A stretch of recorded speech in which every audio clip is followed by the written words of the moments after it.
তো হাই ফ্ৰেণ্ডছ, মোৰ job and ডিফেন্সৰ চেনেলটোলৈ তোমালোকক আজি আকৌ এবাৰ স্বাগতম জনালোঁ।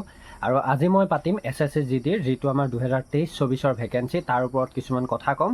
তোমালোকে ভিডিঅ'টো শেষলৈকে চাই যাবা। চোৱা, এতিয়া বহুতেই ভয় কৰি আছে কি এইবাৰ SSC GDৰ ভেকেঞ্চিটো বন্ধ হৈ যাব বা ধৰি লোৱা পষ্টপণ্ড হৈ যাব। তো এতিয়া ইয়াৰ ওপৰত মই দুটামান কথা কৈ দিওঁ। মই বহুত ইউটিউবতো দেখিছোঁ আৰু লগতে বহুতে তেনেকুৱা মন্তব্য, বিশেষকৈ আমাৰ বাহিৰৰ ইউটিউবাৰবিলাকে সেনেকুৱা মন্তব্য কিছুমান দিবলৈ চেষ্টা কৰি আছে। তো তাৰ ওপৰত মই দুটামান কথা কওঁ আৰু আমাৰ কেতিয়ালৈ পাৰফেক্টলি ৰিজাল্টটো অহাৰ সম্পূৰ্ণ চান্স বা কিমান সময়লৈকে চান্স আছে, তো সেইটোও মই কৈ দিওঁ। তোমালোকে চোৱা, এতিয়া আমাৰ এইবাৰ SSC GD ভেকেঞ্চিটো অলপ লেট হোৱা দেখা গৈছে।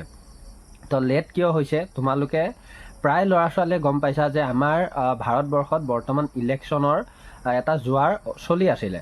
আৰু বৰ্তমান এতিয়া আমাৰ সম্পূৰ্ণ ইলেকশ্যনৰ জোৱাৰটো এতিয়াও শেষ হোৱা নাই, কাৰণ আমাৰ মোদী ডাঙৰীয়াই শপত গ্ৰহণ কৰিছে বা দায়িত্বভাৰ গ্ৰহণ কৰিছে লাহে লাহে। তো কিছুমান বস্তু বা আৰু আমাৰ যিহেতুকৈ এই ভেকেঞ্চিটো আমাৰ ফ'ৰ্চৰ লগত জড়িত।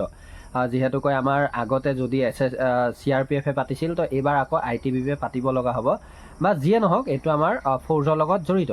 গতিকে আমি নিশ্চয় নিজেও কিছুমান কথা বুজি পাব লাগে। লোকৰ কথাটো আমি মন দিয়াতকৈ নিজেও কিছুমান কথা সহজে বুজি ল'ব লাগে যে আমাৰ কিহৰ কাৰণে লেট হৈ আছে।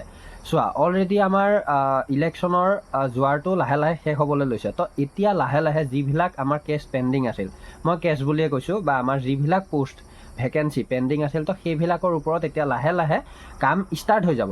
তো এতিয়া আমাৰ বহুত ল'ৰা ছোৱালী বা বহুত ইউটিউবাৰৰ এটা কোনোবা ভিউৱাৰ্ছৰ লগত হওক বা কিছুমান ল'ৰা ছোৱালী আজে বাজে ভিডিঅ' চোৱাক লৈ হওক, যিকোনো এটা ভিডিঅ' পাইছে শ্বেয়াৰ কৰি দিছে বা যিকোনো এটা ইউটিউবাৰে কথা কৈছে সেইটোকে শ্বেয়াৰ কৰি দিছে। কথাটো তেনেকুৱা নহয়। চোৱা, মই আগতো কৈছোঁ যে SSC GD বুলিয়ে নহয়, আমি এটা গভৰ্ণমেণ্ট চাকৰি ল'বলৈ আমাৰ হাতত বা আমাৰ ধৈৰ্যৰ খুব বেছি প্ৰয়োজন আছে, খুব বেছি প্ৰয়োজন। তুমি আজি যদি এটা চাকৰি লৈ পেলাই কালিলৈকে দৰমহা পোৱাৰ আশা কৰা, তো তেতিয়াহ'লে তেনেকৈ তুমি ইমান সোনকালে ছাকচেছ নহ'বা।